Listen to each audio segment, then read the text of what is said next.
नमस्कार, स्वागत है आप सभी का। और आज के इस वीडियो से हम शुरुआत कर रहे हैं NIOS यानी कि national institute of open schooling, जो राष्ट्रीय मुक्त विद्यालय हैं, उनका जो पाठ्यक्रम है वो हम यहाँ पर समझने वाले हैं। और अगर आप इस कक्षा से संबंधित विद्यार्थी हैं या फिर किसी कॉम्पिटिटिव एग्ज़ाम्स की तैयारी कर रहे हैं, तो आपको ये पता होना चाहिए कि NCERT का कितना ज़्यादा महत्व होता है किसी भी विषय के फाउंडेशन को समझने के लिए। यूपीएससी जैसे एग्ज़ाम्स के लिए भी तैयारी करवाते समय बड़ी बड़ी कोचिंग जो होती हैं वो एनसीईआरटी पढ़वाती है बच्चों से, ताकि उनका आधार जो है उस विषय के प्रति वो अच्छे से क्लियर हो जाए और वो चीज़ों से जल्द रूबरू हो जाएं। तो यहाँ पर NIOS भी NCERT का ही एक हिस्सा या प्रारूप आप कह सकते हैं, क्योंकि NIOS में आपको और भी ज़्यादा बेहतर तरीके से चीज़ों को समझने को मिलेंगी। तो आइए आज से इस वीडियो से शुरुआत करते हैं इस पहले अध्याय की और समझते हैं भारतीय इतिहास को हम किस तरह से समझ सकते हैं और बीती हुई जो अतीत की घटनाएं हैं हम उन्हें किस तरह से देख सकते हैं। इस जो अध्याय है, इस अध्याय में हम भारतीय इतिहास की प्राचीन ऐतिहासिक संरचना को समझेंगे। साथ ही साथ जो ऐतिहासिक सामग्रियां हमें मिलती है हम उनके बारे में जानेंगे और इतिहास लेखन की जो बदलती परंपराएं हैं उन परंपराओं को भी हम समझने का प्रयास करेंगे। तो दोस्तों, 1826 ईस्वी में चार्ल्स मिशन ने पश्चिमी पंजाब के हड़प्पा गांव में, जो अब पाकिस्तान में है, किसी पुरानी बस्ती की ऊंची ऊंची दीवारों और मीनारों को देखा और इसके 5 दशक बाद सर अलेक्जेंडर कनिंघम ने उसे स्थान से कुछ सील मुद्राएं एकत्रित की। लेकिन इसके भी 50 वर्ष बाद जाकर पुरातत्ववेत्ता जॉन मार्शल ने वहां सिंध क्षेत्र की प्राचीनतम सभ्यता की पहचान की। इतिहासकार तरह तरह के साक्ष्यों की पुष्टि कैसे करते हैं और उसका एक उदाहरण हम दे रहे हैं और इस उदाहरण के लिए हम चीज़ों को समझेंगे। राजा हर्षवर्धन, जो कि 7वीं शताब्दी के राजा रहे, 606 से 647 ईस्वी तक इन्होंने शासन किया, गुप्तोत्तर वंश के राजा हैं और वर्धन वंश के शासक हैं। तो यहाँ पर इनसे जुड़े किसी स्रोत में हमें चालुक्य शासक पुलकेशिन द्वितीय के हाथों, जो कि बातापी के चालुक्य हैं, बादामी के चालुक्य हैं, इनके हाथों उनकी पराजय का उल्लेख नहीं मिलता। किसके साक्ष्यों में? हर्षवर्धन की ओर से। लेकिन राजा पुलकेशिन द्वितीय के एक शिलालेख, जो कि ऐहोल अभिलेख हैं, रवि कीर्ति जिसके लेखक हैं, उससे हमें उनके पराजय और उनके हारने का दावा मिलता है। इस स्थिति में यह स्पष्ट हो जाता है कि हर्ष की जीवनी हर्षचरित के लेखक बाणभट्ट ने जानबूझकर अपने आश्रयदाता की पराजय का उल्लेख नहीं किया, क्योंकि कोई भी भक्त की तरह अपने राजा को मानने वाला, मतलब कि अपने राजा को ईश्वर की तरह मानने वाला कोई भी जो दरबारी है वह अपने राजा की पराजय का वर्णन नहीं करना चाहेगा। इतिहास का शाब्दिक अर्थ है ऐसा हुआ। अंग्रेजी में इसका अनुवाद हिस्ट्री किया जाता है। एक समय था जब लिखित अभिलेखों को ही इतिहास का प्रामाणिक स्रोत माना जाता था। लिखित सामग्री की सत्यता जो जांची जा सकती है, उसे उद्धृत किया जा सकता है और अन्य स्रोतों से उसकी पुष्टि भी की जा सकती है। मिथक, लोकगीत आदि मौखिक साक्ष्यों को ही सही स्रोत ही नहीं माना जा सकता। प्रारंभिक इतिहासकार मिथक कथाओं और मौखिक परंपराओं का सहारा नाम मात्र को ही लेते थे, क्योंकि ना तो उनके सही होने का कोई प्रमाण होता था और ना ही उनकी सच्चाई की जांच हो सकती थी। लेकिन आज अनेक तरीकों से गैर पारंपरिक स्रोतों का उपयोग हो रहा है और पारंपरिक सांस्कृतिक प्रवृत्तियों का अध्ययन अन्य ऐतिहासिक तथ्यों की रोशनी में होता है। पहले जो किस्से कहानियाँ होती थी उनके जरिए हम सोचते थे कि इससे सीधे तौर पर हमें कोई फैक्ट नहीं मिल रहा है, लेकिन आज के दौर में हम क्या देखते हैं कि भले ही सीधे तौर पर कोई फैक्ट ना मिले उन किस्से कहानियों से, लेकिन उस समय की सामाजिक स्थिति का हमें पता चलता है। मान लीजिए आज आप कोई स्टोरी बनाते हो या आज की आप कोई मूवी उठा के देख लो, तो उसमें कहीं ना कहीं आपको आज की टेक्नोलॉजी, आज के समय की सामाजिक जो घटनाएं हैं वो आपको काफ़ी हद तक देखने को मिलेंगी।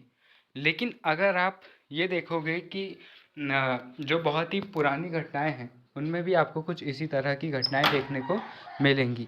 इसीलिए अगर इतिहास को समझना है तो न केवल फैक्टफुल चीज़ों से समझा जा सकता है, बल्कि ऐसे किस्से कहानियों से भी इतिहास को समझा जा सकता है, जहाँ पर हमें विभिन्न किस्से कहानियों के ज़रिए इतिहास की घटनाओं और सामाजिक घटनाओं के बारे में जानकारी मिलती है। अब हम धार्मिक साहित्य की बात करते हैं, तो काफ़ी नीचे आ गए भैया। अब अगर हम धार्मिक साहित्य की बात करें तो धार्मिक साहित्य हमें वैदिक काल से ही देखने को मिलता है, और धार्मिक साहित्य में भी हमें इसी तरह की जानकारियाँ मिलती है। भारत की अधिकतम प्राचीन रचनाएं धर्म से संबंध रही है।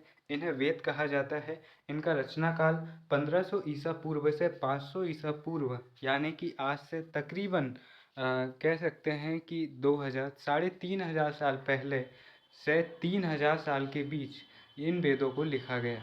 क्योंकि ईसा पूर्व जो होता है, हमने एनसीईआरटी की छठी क्लास में ये समझा था कि जो ईसा पूर्व डेट होती है वो जीरो से पीछे होती है। जैसे आपने पैरामीटर्स देखे होंगे, वहाँ पर आपने देखा होगा कि एक जगह जीरो होता है और जीरो में एक तरफ आपको माइनस में अंक देखने को मिलते हैं, 1 2 3 4 5 6 इस तरह से माइनस में, और दूसरी तरफ आपको प्लस में अंक देखने को मिलते हैं।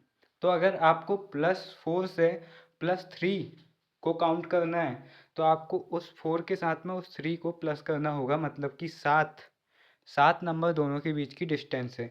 इसी तरह जो मानवीय इतिहास है उसमें जो सन की शुरुआत होती है उसको माना जाता है ईसा मसीह, जो कि ईसाई धर्म के संस्थापक हैं, उनके जन्म से सन की शुरुआत मानी जाती है। जो सन आज हम देखते हैं, आज जैसे 2025 चल रहा है जब मैं ये वीडियो बना रहा हूँ, तो अगर आपको ये देखना है कि सन से पहले यानी कि 2025 साल से पहले की अगर कोई घटना है तो वह कितने साल पुरानी है, तो यहाँ पर देखो 1500 साल पुरानी घटना है 2025 से पहले। तो आप दोनों को प्लस कर दो, आपको पता चल जाएगा कि कुल कितने साल पहले की वह घटना है।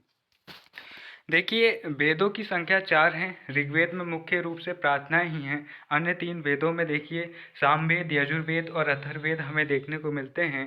इनमें प्रार्थनाएं, अनुष्ठान, मंत्र और पुराण कथाएं हमें देखने को मिलती हैं। उपनिषद में आत्मा और परमात्मा संबंधी दार्शनिक विवेचन है और इन्हें वेदांत कहा जाता है।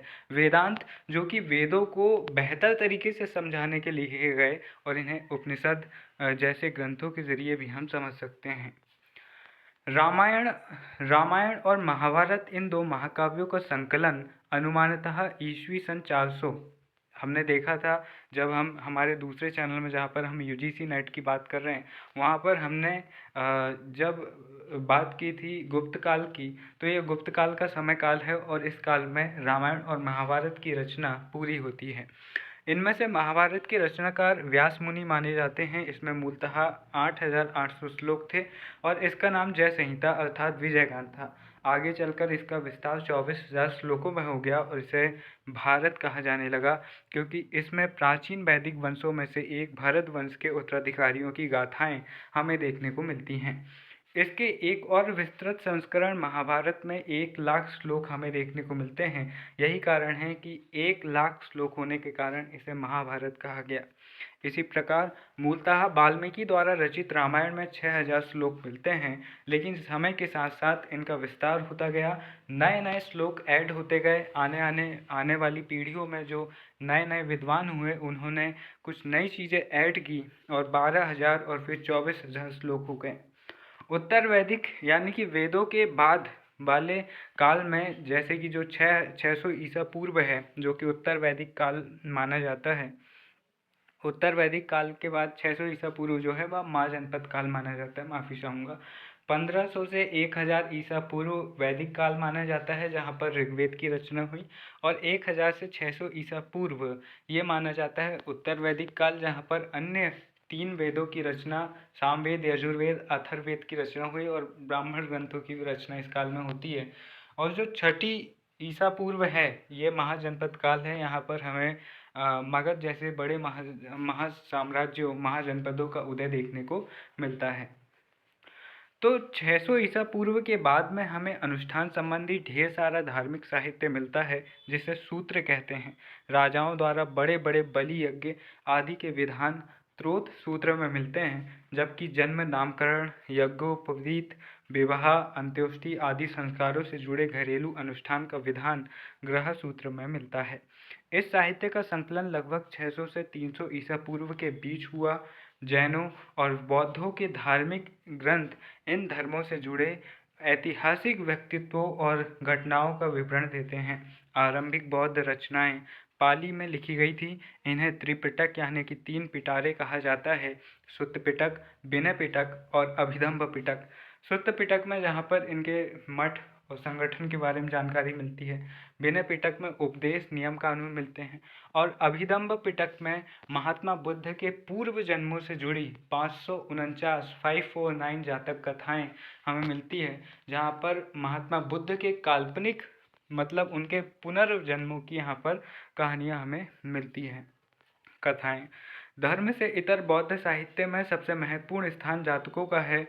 इनमें गौतम बुद्ध के पूर्व जन्मों की कहानियां हैं। माना जाता है कि गौतम के रूप में जन्म लेने से पहले बुद्ध के 550, कहीं पर 549 भी लिखा हुआ है, तो मोटे तौर पर 550 ही माना जाता है। लेकिन अगर 550 के बजाय 549 विकल्प में दिया गया हो तो 549 भी आप टिक कर सकते हैं।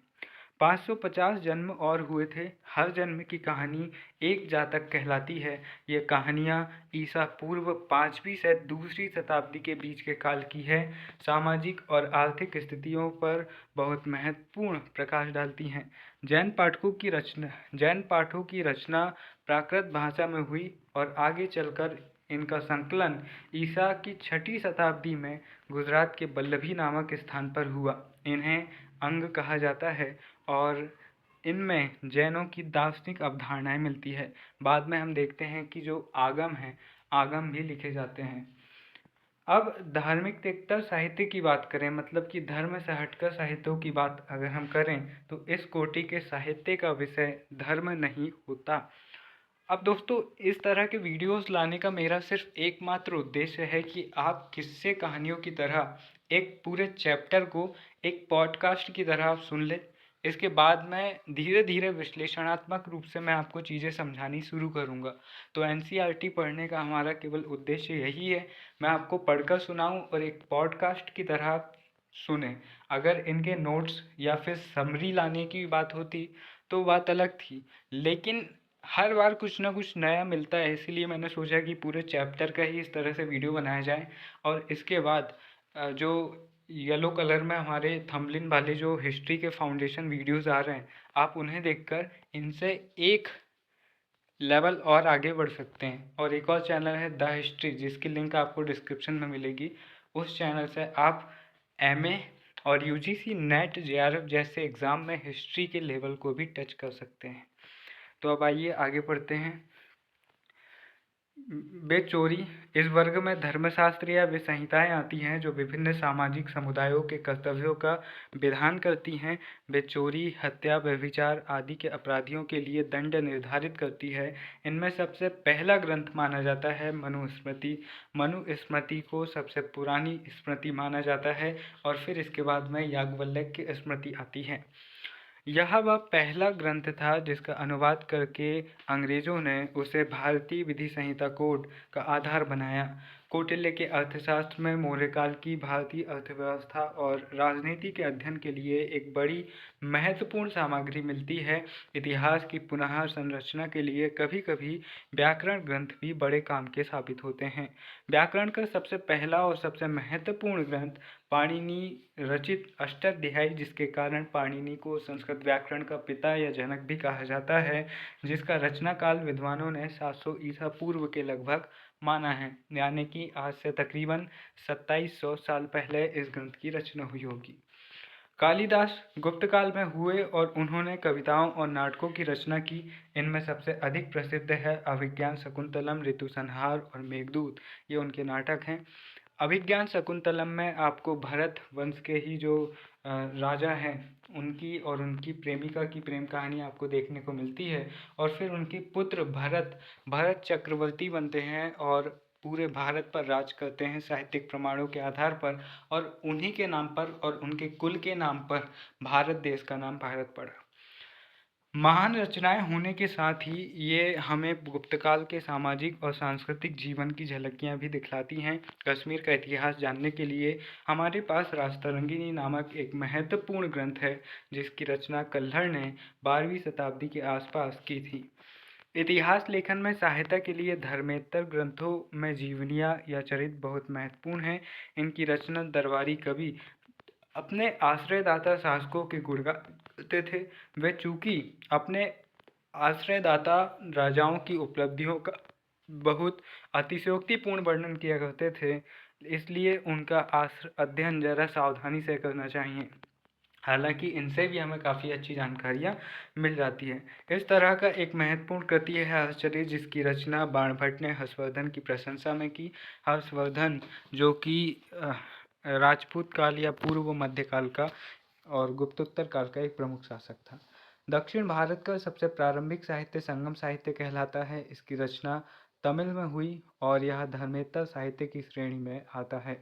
इसके रचयिता वे कवि थे जो ईसा की पहली 4 शताब्दियों के दौरान राजाओं और सामंतों के द्वारा प्रायोजित सम्मेलनों यानी संगमों में एकत्रित होते थे। और हमने देखा था, जब हमने पढ़ा था, तो जो पांड्य चेर और जो पांड्य चेर और चोल जो वंश हैं, इनके समय पर ये होता है और पांड्यों के राज्य में ये संगम आयोजित होते हैं, जिनमें से 2 संगम आपको मदुरई में देखने को मिलती है। तेन मदुरा और उत्तरी मदुरा में आपको ये देखने को मिलता है। और तीसरा संगम भी पांड्य राज के किसी क्षेत्र में होता है।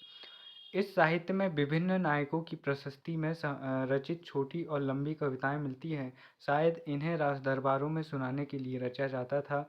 इस साहित्य के अंतर्गत शिल्पादिगारम, मणिमेखलई जैसे महाकाव्य भी आते हैं। 300 ईसा पूर्व से लेकर ईसा जो 300 ईस्वी की अवधि में दक्षिण भारतीय समाज, अर्थव्यवस्था और राजनीति के अध्ययन के लिए संगम साहित्य ही हमारा प्रमुख स्रोत है। यानी संगम साहित्य का काल कौन सा है? तो 300 ईसा पूर्व से 300 ईस्वी, यानी कि 600 साल तक यह काल चलता है, जहाँ पर हमें संगम साहित्य देखने को मिलता है। इस साहित्य में मिले वर्णनों की पुष्टि पुरातात्विक खोजों से और विदेशी यात्रियों के वृत्तांतों से भी हमें देखने को मिलती है। अभिलेख की अगर हम बात करें, तो अभिलेख भी गैर साहित्यिक स्रोतों में आते हैं, यानी कि पुरातात्विक स्रोतों में आते हैं। पत्थर, धातु, पकी हुई मिट्टी आदि जैसी सख्त सतह पर खुरचकर उकेरी गई लिखावट को अभिलेख कहते हैं। इनका अध्ययन पुरालेख विद्या के अंतर्गत होता है। ऐसे बिल्कुल प्रारंभिक लेख शिलाओं या पत्थरों पर खुदे हुए मिलते हैं। आमतौर पर इनमें इन्हें खुदवाने वालों की उपलब्धियों, क्रियाकलापों और विचारों का विवरण मिलता है। इसलिए हमें ऐसे शिलालेख मिलते हैं जिनमें राजाओं की यशोगाथा होती है या लोगों द्वारा धार्मिक उद्देश्य से किए गए दान पुण्य का उल्लेख होता है। कवियों ने राजाओं तथा आश्रयदाताओं की प्रशंसा में ऐसे जिन अभिलेखों की रचना की थी, उन्हें प्रशस्तियाँ कहते हैं। कुछ उत्कीर्ण लेखों में तारीखें दी हुई हैं। अन्य के समय का अनुमान पुरालिपि शास्त्र या लेखन शैली के आधार पर काफ़ी सटीकता से लगाया जाता है। बिल्कुल प्रारंभिक शिलालेख प्राकृत भाषा में मिलते हैं, जो आमतौर पर लोगों की भाषा थी। आगे चलकर इनमें तमिल और संस्कृत का प्रयोग भी होने लगा। हम देखते हैं कि जूनागढ़ का रुद्रदामन का जूनागढ़ अभिलेख, जो कि शक शासक होते हैं, जूनागढ़ अभिलेख भारतीय इतिहास में मिलने वाला पहला संस्कृत अभिलेख हमें मिलता है। शिलालेख लिखवाने वालों में सबसे पहला नाम मौर्य सम्राट अशोक का आता है। हम इनसे पहले चंद्रगुप्त मौर्य के काल में शिलालेख देखते तो हैं, लेकिन राजा द्वारा नहीं बल्कि उनके सामंत द्वारा लिखवाया जाता है। भारतीय इतिहास में पहला राजा जो अपने आदेश या अपने सिद्धांतों को जनता तक पहुंचाने के लिए शिलालेखों का इस्तेमाल करता है, वह अशोक महान होता है। उनके अधिकतर शिलालेख ब्राह्मी लिपि में लिखी प्राकृत भाषा में हैं। हालांकि उत्तर पश्चिम में मिले कुछ शिलालेख की लिपि खरोष्टी है। अफगानिस्तान से मिले शिलालेख अरामेइक और ग्रीक लिपि में हैं, ताकि स्थानीय लोग उनमें लिखी हुई बातें समझ सकें। ब्राह्मी लिपि को पढ़ने वाले पहले व्यक्ति थे जेम्स प्रिंसेप, जिन्होंने 1837 ईस्वी में सफलतापूर्वक इस लिपि को पढ़ा था। प्रिंसिप ब्रिटिश शासन में सिविल सर्वेंट थे। ब्राह्मी हिंदी यानी कि देवनागरी की ही भांति बाएं से दाएं लिखी जाती थी, जबकि खरोष्टी लिपि दाएं से बाएं लिखी जाती थी। अशोक की शिलालेखों से हमें उनकी धर्म तथा प्रशासन संबंधी नीतियों को समझने में बहुत सहायता मिलती है। ईसा पूर्व पहली सदी से राजा धर्मार्थ भूमि दान करने लगे थे। सबसे पहले दक्कन के सातवाहन राजाओं ने ऐसा किया। हम जो इस वंश के जो सातकर्णी फर्स्ट हैं, हम देखते हैं कि उनकी जो पत्नी है नयनिका या नागनिका, उनके नानाघाट अभिलेख में हम देखते हैं कि दान वहाँ पर वो दे रहे हैं और इसका ये प्रमाण हमें मिलता है। ऐसे लेखों से हमें उस युग की धार्मिक तथा आर्थिक गतिविधियों के बारे में जानकारी मिलती है। इनमें से कुछ लेख पत्थरों पर पाए गए, पर अधिकतर लेख तांबे के पत्थरों पर मिलते हैं। तांबे के पत्थरों जिन्हें हम ताम्रपत्र भी कहते हैं। ऐसे खुदे अभिलेख शायद भूमि पाने वालों के हित में भूमि के स्वामित्व के प्रमाण के रूप में तैयार किए जाते थे। मगर इस प्रकार के लेखों को प्रमाण के तौर पर पूरी तरह स्वीकारने में कुछ बाधाएं हैं। उदाहरण के लिए कई अक्षर काफ़ी हल्के खुदे हैं, इसलिए उन्हें पूरी तरह पढ़ना समझना संभव नहीं होता। इसके अलावा कहीं कहीं लिखावट घिस गई है और कुछ अक्षर गायब हो गए हैं। यह भी हो सकता है कि कुछ शब्दों के अर्थ हमारे सामने स्पष्ट न हो सके, क्योंकि वे किसी विशेष स्थान या समय से जुड़े हों।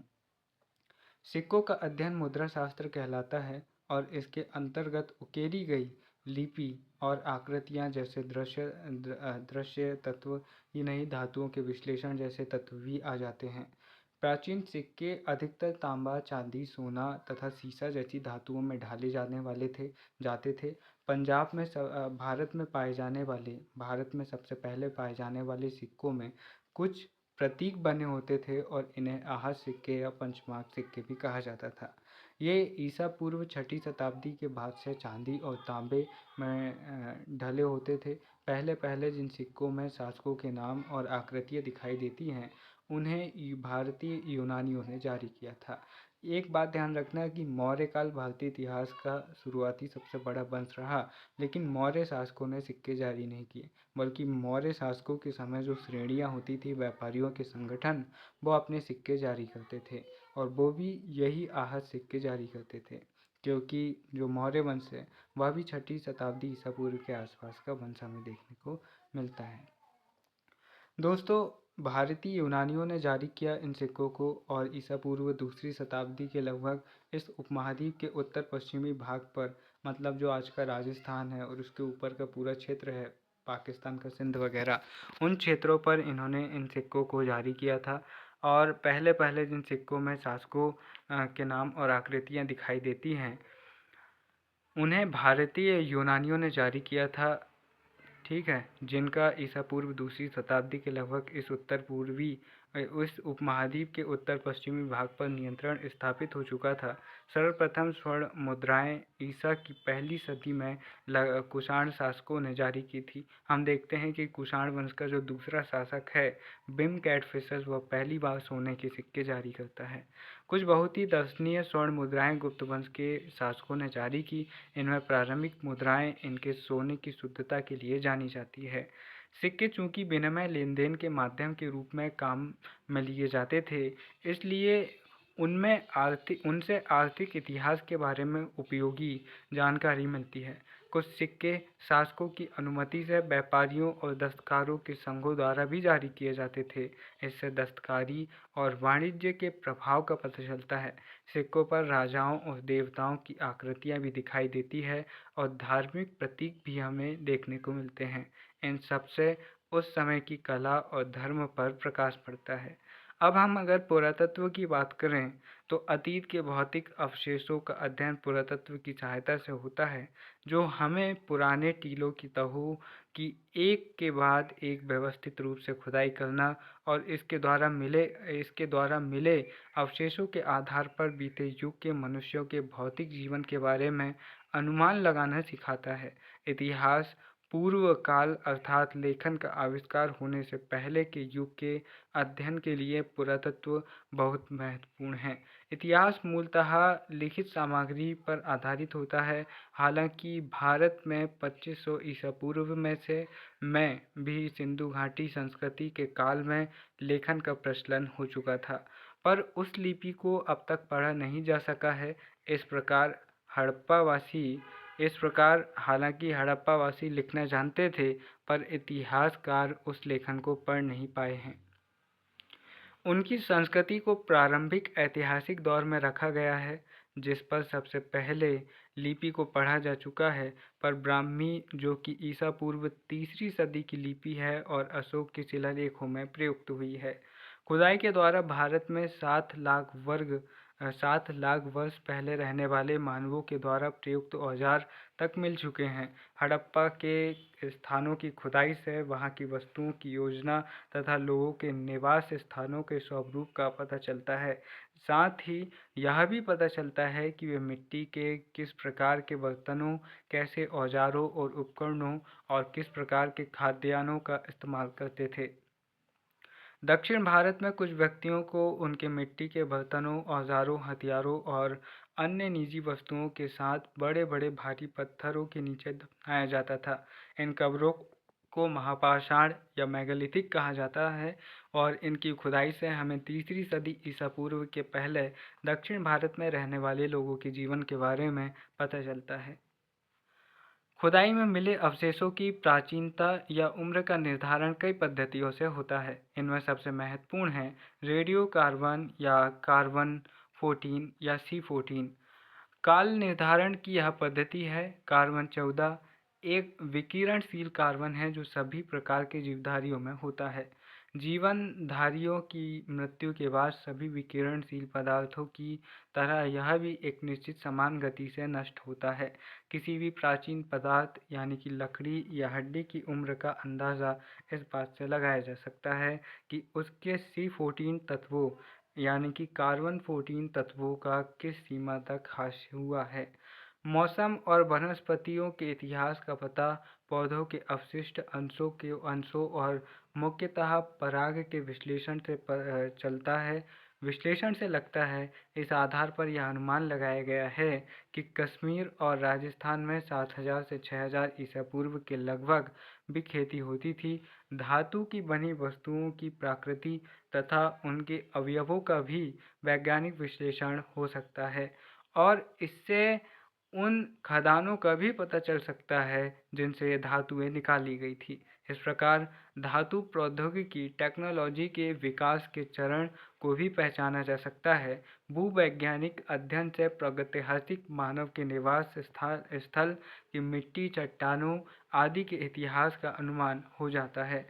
जब तक एक और मनुष्य और दूसरी ओर मिट्टी, पौधों और पशुओं के निरंतर पारस्परिक संपर्क को न समझा जाए, तब तक मानव इतिहास को भी नहीं समझा जा सकता। पुरातात्विक अवशेषों के साथ ही भूवैज्ञानिक और प्राणी शास्त्रीय अध्ययनों का योग मानव इतिहास की पुनः रचना और विकास के लिए महत्वपूर्ण सामग्री प्रस्तुत करता है। विदेशी यात्रियों के वृत्तांत को समझते हैं। स्थानीय साहित्य से प्राप्त जानकारी और विदेशियों द्वारा दिए गए ब्यौरों से और बढ़ाया जा सकता है। भारत में समय समय पर ग्रीस, रोम और चीन के जो यात्री हैं, आगंतुक आते रहे, कोई राजदूत बनकर, तो कोई यात्री के रूप में, तो कोई धर्म के अध्ययन के लिए। उन्होंने जो कुछ देखा वे उसका वृत्तांत छोड़ गए। चंद्रगुप्त मौर्य के दरबार में मेगस्थनीज नामक ग्रीक राजदूत आया, जिसने इंडिका नामक ग्रंथ लिखा। इसका मूल पाठ आज नहीं मिलता, लेकिन इसके कुछ अंश परवर्ती ग्रीक लेखकों की रचनाओं में उद्धरणों के रूप में सुरक्षित हैं। यानी कि जो इंडिका मेगस्थनीज द्वारा लिखा गया वह मूल ग्रंथ आज मौजूद नहीं है, लेकिन उनके समकालीन इतिहासकारों ने या उनके थोड़े समय बाद के इतिहासकारों ने उस ग्रंथ के बारे में अपने किताबों में जो विवरण दिया है, उन विवरणों के आधार पर इंडिका ग्रंथ का अनुमान लगाया जाता है। इन्हें एकत्रित करके पढ़ा जाए तो हमें मौर्य काल की प्रशासन व्यवस्था ही नहीं बल्कि सामाजिक वर्गों तथा आर्थिक गतिविधियों की भी बहुमूल्य जानकारी प्राप्त होती है। पहली और दूसरी शताब्दी ईस्वी के ग्रीक और रोमन वृत्तांतों में कई भारतीय बंदरगाहों का और उन वस्तुओं का उल्लेख हुआ है जिनका व्यापार भारत तथा रोमन साम्राज्य के बीच होता था।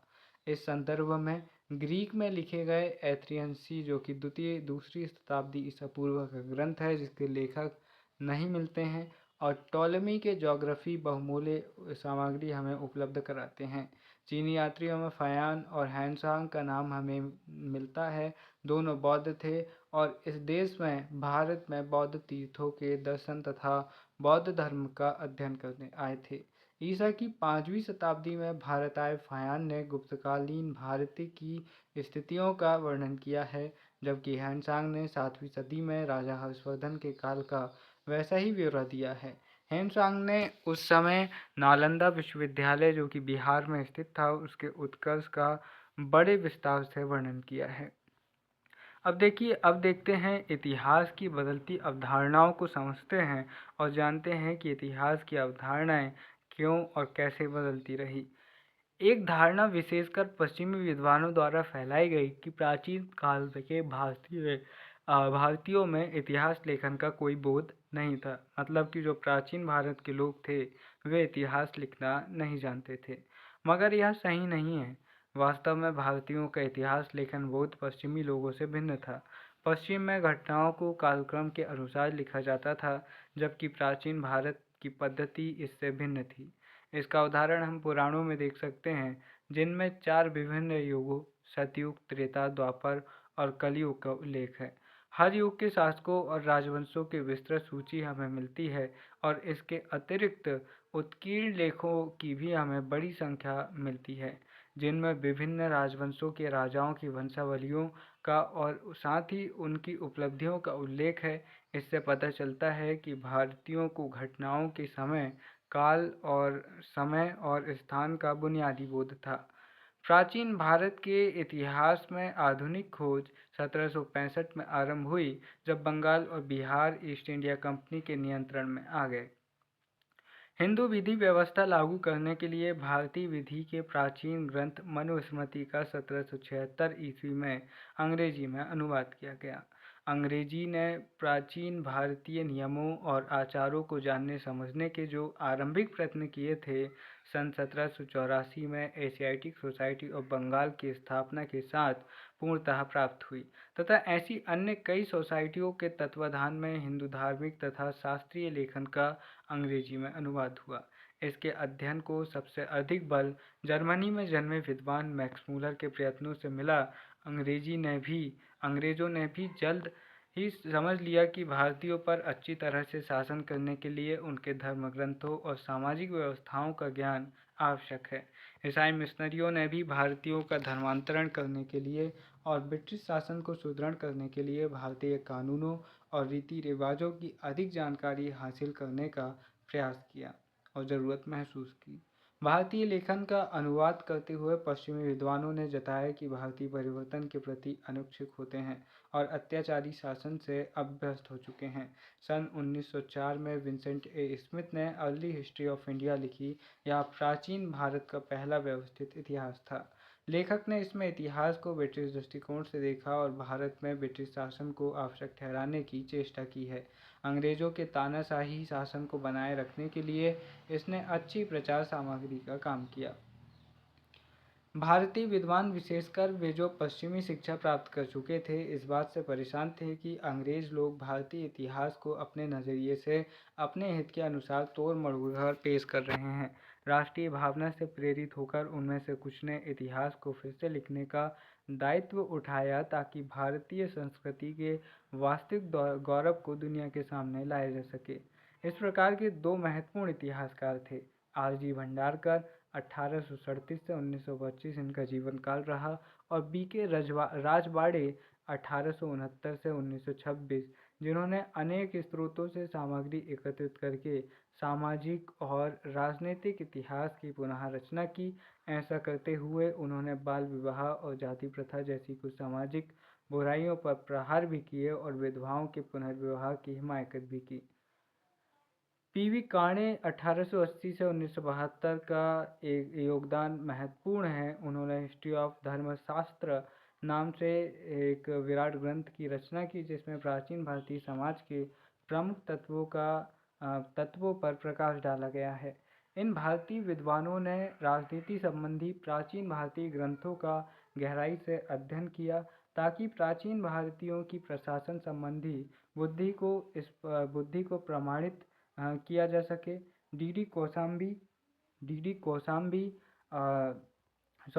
डी आर भंडारकर 1875 से 1950 पूरा लेख विद्वान थे, और वे प्राचीन भारतीय सामाजिक संस्थाओं पर लिखे हुए ग्रंथ प्रकाशित किया करते थे।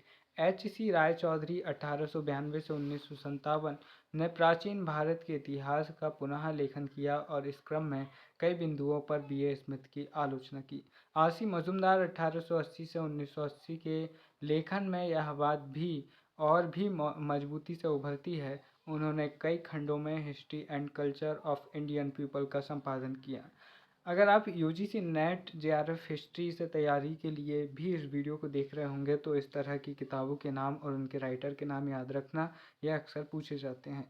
1960 तक राष्ट्रीयता की भावना से प्रेरित भारतीय विद्वान अपने अपने क्षेत्रों के और भारत के इतिहास के गौरव को बढ़ा चढ़ाकर दिखाते रहे। अंग्रेजों ने प्राचीन भारतीय शासकों के अत्याचारी और निरंकुश होने का जो मिथक गढ़ा था, उसे तोड़ने का श्रेय के.पी. जायसवाल 1881 से 1937 को जाता है। उन्होंने प्राचीन भारत में गणतंत्र और स्वशासन के अस्तित्व के बारे में लिखा। स्वतंत्रता के बाद इतिहास लेखन में एक नई प्रवृत्ति छाने लगी। अब राजनीतिक इतिहास से हटकर समाज और अर्थव्यवस्था के इतिहास पर अधिक बल दिया जाने लगा। इस प्रकार की पहली रचनाओं में से एक थी ए एल वासम 1914 से 1986, इनकी लिखित पुस्तक a wonder that was India. D Kosambi 1960 से 1966 इनका ग्रंथ है। An introduction to the study of Indian history में यह परिवर्तन और भी स्पष्ट रूप से हमें देखने को मिलता है। उनका लेखन प्राचीन भारतीय इतिहास के सामाजिक आर्थिक पक्ष को लेकर चला है। उनके पश्चात बहुत सारे इतिहासकारों ने इस प्रवृत्ति का अनुसरण किया और अपने लेखन को सामाजिक, आर्थिक और सांस्कृतिक इतिहास पर केंद्रित किया। उनका प्रमुख बल उत्पादन के साधनों और विभिन्न समूहों के व्यक्तित्व के बीच के सामाजिक तथा आर्थिक संबंधों पर रहा। अब भारतीय इतिहास की विषय वस्तु क्या रही, वह भी देख लेते हैं। अतीत के संपूर्ण ज्ञान के लिए विद्यार्थियों को समाज के विभिन्न पक्षों के प्रति जागरूक करना आवश्यक है। इन पक्षों को विषय वस्तु कहा जाता है। सामाजिक, आर्थिक, राजनीतिक, सांस्कृतिक आदि क्षेत्र जो विभिन्न कुछ भी घटनाएं इनमें घटित होती है, उनके बारे में हमें जानकारी मिलती है। इन तमाम क्षेत्रों में हुई घटनाएं परस्पर इतनी अधिक संबंधित होती है कि इनके बीच की सीमाएं अक्सर टूट जाती हैं। उदाहरण के लिए, जब प्रारंभिक वैदिक युग का गोपालक समाज उत्तर वैदिक काल में बस्तियों में बसे कृषक समाज में बदलता है, तो परिणाम स्वरूप राजनीतिक पद्धति में भी परिवर्तन आता है। गोपालक समाज में राजा गोपति कहलाता था। कृषि आधारित अर्थव्यवस्था के विकास के साथ वह भूपति कहलाने लगा। साथ ही अब युद्ध दूसरों की गायों को छीनने के लिए नहीं, बल्कि अधिक भूमि हासिल करने के लिए होने लगा। राजा धीरे धीरे शक्तिशाली होने लगे और राजा का पद वंशानुगत हो गया। तो हम देखते हैं कि विभिन्न क्षेत्रों के परिवर्तन एक दूसरे से जुड़ जाते हैं। प्रायः उनका प्रभाव बड़ी बड़ी घटनाओं पर पड़ता है। इस पाठ्य सामग्री में आपको कला, स्थापत्य, जाति व्यवस्था, विज्ञान और अर्थव्यवस्था, प्रौद्योगिकी आदि के क्षेत्र में हुए विकास की ही नहीं, बल्कि विभिन्न पंथों, धार्मिक पंथों और आचार अनुष्ठानों की भी जानकारी आपको मिलेगी। तो यहाँ पर ये वीडियो होता है समाप्त, और मुझे उम्मीद है कि आपने इस अध्याय को सुनने के दौरान कुछ ना कुछ बेहतर समझा होगा। तो इस वीडियो को सुनने के लिए बहुत बहुत धन्यवाद। आने वाले वीडियोस में हम इन टॉपिक्स को समराइज़ करेंगे, और ये जो ऑब्जेक्टिव टाइप क्वेश्चन है, जैसे इंडिका किसने लिखी, भारत आने वाले चीनी यात्रियों के नाम, नालंदा विश्वविद्यालय के बारे में, इन सबको हम आंसर और क्वेश्चन के फॉर्मेट में आपके सामने जल्दी अपने अगले वीडियोस में लेकर आएंगे। वीडियो देखने के लिए आप सभी का धन्यवाद। फिर मिलेंगे अपने किसी और वीडियो में। जय हिंद।